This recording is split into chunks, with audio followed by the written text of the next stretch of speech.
I noticed the floorboard before I noticed him. That was how my brain worked. Register the warning signs first, then the details. The squeak came from the hallway, sharp and familiar, like the building clearing its throat. I smiled before I could stop myself. "Wow," I said quietly, tying my shoes. "We're really committing to this." I opened my door a second later than necessary because timing is a thing you pretend you don't care about until it very much becomes one.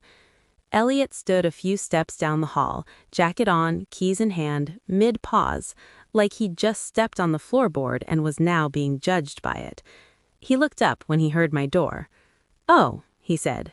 Again, this was apparently his greeting sound. "Hey," I said, trying for casual and landing somewhere near pleasantly unsurprised. He nodded once like he was confirming something internally. "Morning." "Morning." We stood there, both pretending the hallway wasn't narrow and that this wasn't a moment with a shape. "I was just—" he started, then stopped. I waited. He gestured toward nothing in particular. "Heading out." "Same," I said, even though I could have waited 5 minutes and avoided this entire interaction if I were a different person. He smiled faintly, like that was convenient. We walked toward the elevator together. Not close, not far. A respectful distance that said, "I am aware of you, but not imposing." I noticed that he stepped around the floorboard this time. It still squeaked. I bit my lip to keep from laughing. The elevator doors opened slowly, like they were tired of participating in human schedules. We stepped inside, and I pressed the button with the same confidence as the day before. "So," I said, because silence was starting to feel loud, "did your groceries survive?" He winced. "Some of them." "Which ones didn't make it?" "The spinach," he said. "It gave up immediately." "That tracks," I said. "Spinach is emotionally fragile. I respect it for knowing its limits." I smiled. He smiled back. It felt easy, like conversation that didn't require warming up. That was what I noticed first. The elevator descended with its usual half-second pause on the second floor. Elliot didn't react this time either. He was learning the building, or pretending to. "So you work from home?" I asked. "Most days," he said. "It's quieter." "Is that a requirement or a preference?" He thought about it. "Both." That answer lingered. The doors opened to the lobby and we stepped out together. Outside, the rain had committed fully. No more mist, just a steady, unapologetic downpour. I stopped under the awning. He stopped too. "Do you have an umbrella?" he asked. I lifted mine slightly. "Prepared." "Good," he said. Then, after a beat, "I do not." I glanced at the sky, then back at him. "You'll get wet." He said, "I already am," like this was philosophical. I hesitated.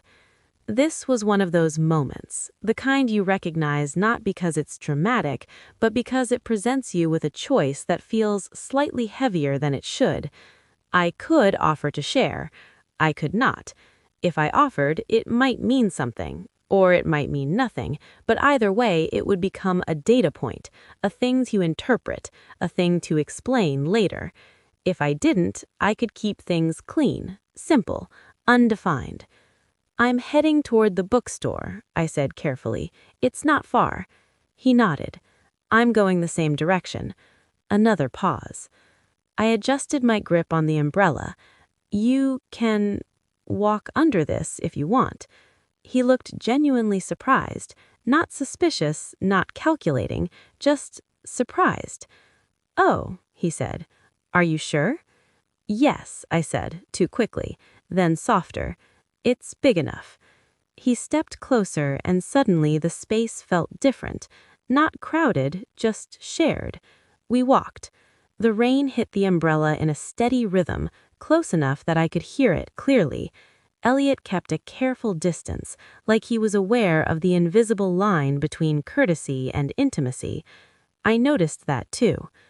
"So," he said after a few steps, "you always this generous to strangers?" "Only the ones who drop their keys," I said. "Good to know." We reached the corner where we'd part ways, him continuing straight, me turning left toward the bookstore. I slowed. "So," he said, stopping, "same time tomorrow?" This time he said it like a question. I smiled.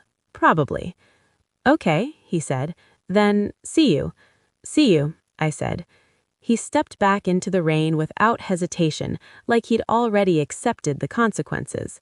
I watched him go until he blended into the gray of the street.